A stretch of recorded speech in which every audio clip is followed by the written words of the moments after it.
제가 영상마다 이제 좀 아팠었다라고 이야기를 하다 보니까 도대체 어디가 어떻게 아픈 거냐 하며 이제 궁금해 하시는 분들이 좀 계시더라고요.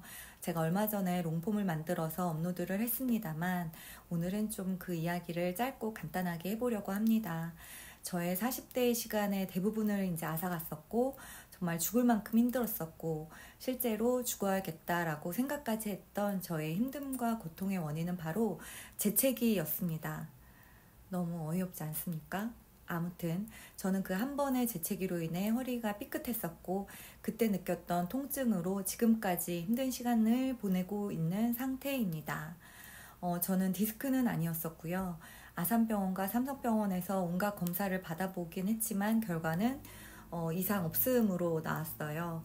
그 이상 없음으로 나왔다는 이유로 별다른 치료는 받지 못한 채 원장님께서 이제 그래도 더 큰 병은 아니니 다행이지 않냐라는 말만 듣게 되어서 그 말이 저에게는 너무나 더 큰 상처로 남아서 집에 와서 굉장히 많이 울었던 기억이 납니다.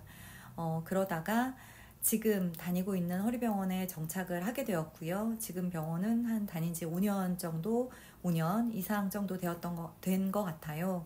이제 언제까지 치료를 받아야 끝나는지는 아직은 모르는 상황입니다.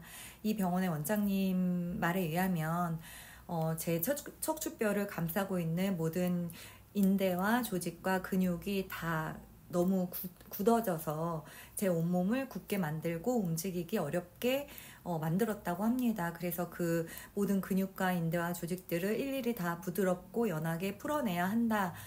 라고 하시고 이제 그와 관련된 치료를 받았고 지금도 받고 있는 상황입니다. 허리가 아프셨던 분들은 잘 아시겠지만 삶의 질을 굉장히 떨어뜨립니다. 허리가 아프면 잠도 잘 못 자게 되고요. 이제 외모는 거의 신경 쓸 여력이 없어서 굉장히 못생겨집니다. 저같이 너무 심한 경우는 탈모까지 왔었고요.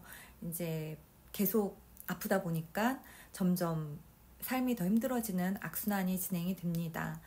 저는 제 스스로 걷기까지 약 한 7개월 정도 시간이 필요했고요. 지금은 물론 다시 일을 하고 있고 이렇게 유튜브 영상도 찍고 있지만 여전히 일주일에 한 번씩 치료는 받아야 되는 상황입니다. 그럼에도 불구하고 지금 저의 상황에 이제 감사하며 지내고 있고요. 이렇게 영상을 만들 때마다 좀 아직도 부끄럽고 떨리고 이제 설레이기도 하고 이렇습니다. 그러니 분들이 많이 격려해 주시면 감사드리겠습니다. 여러분 재채기 할 때 조심하세요. 자, 오늘의 영상은 여기까지 끝!